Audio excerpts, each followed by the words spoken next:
Hi friends, आज मैं बड़ा सैड हूँ। टिकटॉक के बंद होने पर नहीं, पर कुछ लोगों की सोच पर बहुत से लोगों की असलियत पता चल गई। स्ट्रॉन्ग वर्ड्स जैसे एक्सपोज तो नहीं बोलूंगा, पर नीयत तो पता चल ही गई। गवर्नमेंट ने चाइना के irrational actions on brave soldiers के जवाब में रेवेन्यू देने वाले ऐप्स को बंद कर दिया। ये ऐप्स सारी चाइना की थी, जिसमें 59 ऐप्स इंक्लूडिंग टिकटॉक भी बैन हुआ है।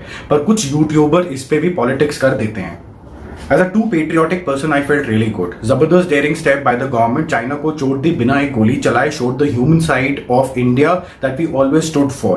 मगर कुछ यूट्यूबर इस टॉपिक पे भी अपना धंधा चलाने की कोशिश कर रहे हैं। इट इज वेरी सैड कि हमारा यूथ टुडे देश की बात करने के बजाय अपने अपने फायदे की बात कर रहा है यूट्यूब के ऊपर। इन ऐप को बैन करना was an important step to fight Chinese bad intention. पर पहली बार इस मुद्दे पर पॉलिटिशियंस नहीं, पर कुछ छोटी सोच रखने वाले यूट्यूबर पॉलिटिक्स कर रहे हैं। अरे भाई और मेरी बहनों, 1-2 लाख एक्स्ट्रा व्यूज मिल भी जाएंगे तो क्या वो देश से बड़े हैं? ये देखो इनकी असलियत और इनके विचार। फिल्मी इंडियन, नाम में इंडियन है, पर विद ड्यू रिस्पेक्ट मैम, पर इंडियनेस इस बारी कुछ कम रह गई। इनका थंबनेल कहता है टिकटॉक ने मुझे ऑफर दी। इनकी चिंता लार्जली ये है कि टिकटॉक प्लेटफॉर्म में आलतू फालतू कंटेंट है, कॉपी पेस्ट का काम होता है। सिर्फ लिप्स हिलाओ और कोई बने बनाए वीडियो को बना के डाल दो, और कुछ लोग तो इस प्रोसेस से फेमस भी हो जाते हैं। पर मैम को बहुत मेहनत करनी पड़ती है, पढ़ाई करनी पड़ती है अपने वीडियोज को बनाने के लिए, इसलिए टिकटॉक प्लेटफॉर्म को बंद होना चाहिए। वहां पर आसान काम होते हैं। इंडिया तो अपनी लड़ाई में चाइना लड़ ही लेगा। पॉइंट जुड़ा हुआ है टिकटॉक चलाने वाले महान योद्धाओं के दिमाग में घुसी एक गलतफहमी के साथ, जिसमें कुछ सेकंड्स के लिए होठों को दाएं बाएं हिलाने के अजीब अजीब तरीकों को कंटेंट समझकर बेच दिया जाता है। नहीं मतलब हम सब तो बेवकूफ हैं जो घंटों बैठकर किसी वीडियो की स्क्रिप्ट लिखते हैं, फिर जैसे तैसे उसको रिकॉर्ड करने में 1-2 घंटे खर्च हो जाते हैं और फाइनली 8-9 घंटे के बाद वीडियो अपलोड हो पाता है। इनका नाम मनोज डे है। इनको देश से कोई लेना देना नहीं है, पर्सपेक्टिव ही नहीं है, मैं तो ये बोलूंगा। ये इतने खुश आज इसलिए क्योंकि इनको लगता है जो बहुत सारा ट्रैफिक टिकटॉक पे जाता था अब वो यूट्यूब पे आ जाएगा और इनकी कमाई और हो जाएगी। देश तो अपने आप चलता ही रहेगा, इनकी भी यही सोच है। बहुत खुशी होती है क्योंकि हम हैं यूट्यूबर। टिकटॉक पे हुआ तो हमें बहुत ज़्यादा बेनिफिट है इसमें। दोस्तों मैं आप लोगों को बताना चाहूँगा, बहुत ज़्यादा फायदा होगा। अब क्या होगा कि लोग ज़्यादा अब टिकटॉक पे जितने भी पब्लिक है, ऑडियंस है, वो सारे आ जाएंगे यूट्यूब पे, और यूट्यूब पे और ज़्यादा ऑडियंस आने की वजह से यूट्यूब पे व्यूज़ जो है वो और बढ़ जाएगा।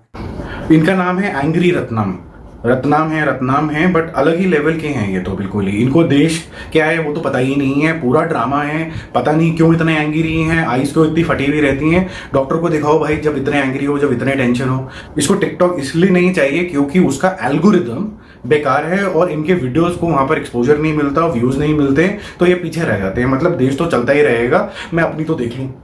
Now I'm going to tell reasons why TikTok was needed to be banned. I'll tell you reasons and I'll give you justifications. I'll give you points why TikTok needed to be banned. Yes, in TikTok app the algorithm sucks, absolutely sucks. If you make one video and if it gets viral, then you're not sure that the next videos will get reasonable amount of views. Ejaz Khan, इनको काफी लोग पहचानते होंगे, big boss में भी आए थे। इनको कुछ इंडियंस की फिगर है जो चाइनीज कंपनी टिकटॉक में काम करते हैं, जो मे बी नौकरी लूज कर देंगे इस बैन की वजह से। आई एग्री, फिक्र होनी भी चाहिए, फेलो इंडियंस की फिक्र होना अच्छी बात है, पर क्या ये फिक्र मन से निकली है या कोई एंटी गवर्नमेंट है? करोड़ों यूजर्स है टिकटॉक, हेलो जैसे ऐप्स के, जो मतलब आप समझिए कि उन्होंने अपलोड किया हुआ इस मतलब ऐप पे वीडियो क्रिकेटर के रूप में रजिस्टर है।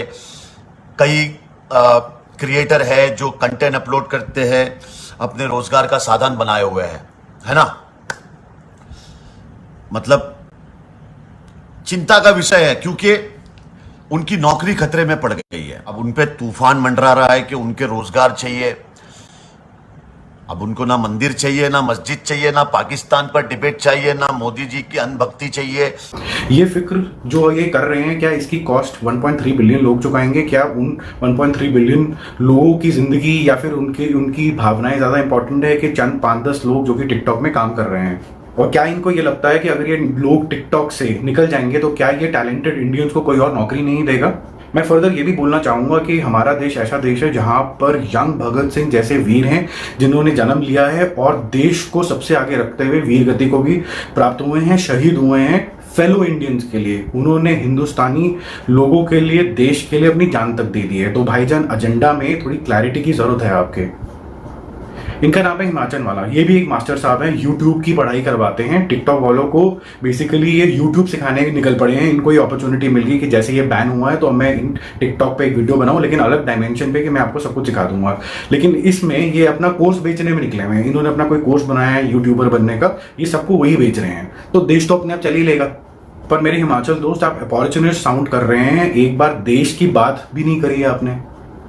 तो मेरे फ्रेंड्स, आप यूट्यूब पे अगर जाके सर्च करते हैं तो ऐसी मेंटालिटी वाले लोग आपको बहुत सारे दिखेंगे और आपका दिमाग खराब हो जाएगा। टिकटॉक एक ट्रेंडिंग कीवर्ड है, तो इन सबने सोचा कि उसके ऊपर वीडियो बनाते हैं और थोड़े से और व्यूज बटोर रहते हैं। पर मेरा सवाल है कि इतनी फिक्र है तो बाकी 59 ऐप्स जो बैन हुई हैं, like CamScanner, BeautyPlus और शेयर इट टाइप जैसी ऐप के बारे में एक भी वीडियो नहीं बना रहे हो, उसके बारे में भी कुछ बना दो। क्या वो इंपॉर्टेंट नहीं है, या वो ट्रेंड नहीं हो रहा इसलिए आप उसके ऊपर कोई मेहनत नहीं करना चाहते?